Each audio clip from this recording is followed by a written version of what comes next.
विधानसभा चुनाव में भाग्य आजमाने वाले भावी उम्मीदवारों के लिए वापस लेने की अंतिम तारीख 4 नवंबर थी, जिस पर सभी की निगाहें लगी हुई थी। हालांकि पूरे राज्य में महाविकास आघाड़ी तथा महायुति गठबंधन के अधिकृत उम्मीदवारों के खिलाफ बगावत कर नामांकन दर्ज करने वाले बागी उम्मीदवारों को तो पार्टी हाईकमान ने अनेक स्थानों पर मना लिया, जिससे बागी उम्मीदवारों ने काफी भारी मन से चुनावी दंगल से अपना नाम वापस ले लिया है। मगर उसके बावजूद अनेक बागी उम्मीदवारों ने नाम वापस न लेते हुए इस विधानसभा चुनाव में डटे हुए हैं। तो चलिए हम बात करने जा रहे हैं अब चंद्रपुर विधानसभा की। जैसा कि यहाँ पर महायुति गठबंधन की ओर से काफी राजनीतिक घटनाक्रम के बाद भाजपा में प्रवेश करने वाले वर्तमान विधायक किशोर जोरगेवार को अधिकृत उम्मीदवार बनाया गया, जिससे इस विधानसभा में प्रबलतम दावेदारों में महायुति की ओर से बृजभूषण पाजारे ने टिकट न मिलने पर बगावत का रास्ता अपनाया और चुनाव में निर्दलीय उम्मीदवार के रूप में भाग्य आजमा रहे हैं। हालांकि ऐसा अनुमान लगाया जा रहा था कि वे 4 नवंबर तक अपना नाम वापस ले लेंगे, मगर जैसा कि उन्होंने पहले ही ऐलान कर दिया था कि किसी भी दम पर वह अपना नाम वापस नहीं लेंगे, और वही हुआ और वे अपने निर्णय पर कायम है। दूसरी ओर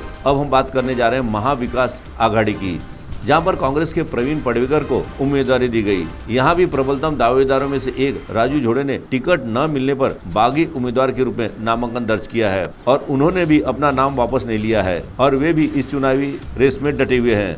इस प्रकार से महायुति तथा महाविकास आघाड़ी के अधिकृत उम्मीदवार के खिलाफ बागी उम्मीदवार खुलकर मैदान में आ गए हैं। चलिए अब हम बात करते हैं अन्य उम्मीदवारों की, जो इस विधानसभा क्षेत्र में अपना भाग्य आजमा रहे हैं। वे है बहुजन समाज पार्टी के Manoj Gopichand Lade, people's party of India democratic के नवाज संदीप वाघमारे, वही विकास इंडिया पार्टी के राजेश भीमराव गुटके, Republican party of India Athawale गुट के ज्ञानेश्वर एकनाथ नगराडे। और यहाँ भी अनेक उम्मीदवार जो किसी न किसी पार्टी से संबंधित थे, उन्हें टिकट न मिलने पर वे भी निर्दलीय उम्मीदवार के रूप में इस विधानसभा में अपना भाग्य आजमा रहे हैं। तो चलिए अब हम बात करते हैं उन निर्दलीय उम्मीदवारों की। यहाँ पर निर्दलीय उम्मीदवारों के रूप में जो उम्मीदवार खड़े हैं वे हैं आनंद सुरेश राव इंगड़े, प्रकाश उद्धवराव ताकसांडे, डॉक्टर प्रकाश शंकर रामटेके, मानेश राजम मातंगी, मिलिंद प्रहलाद दहिवले, रतन प्रहलाद गायकवाड़, विनोद कौड़ूजी खोबरागड़े, सुरेश मल्लारी पाइकराव। और इस प्रकार चंद्रपुर विधानसभा से कुल 16 उम्मीदवार अपना भाग्य आजमा रहे हैं।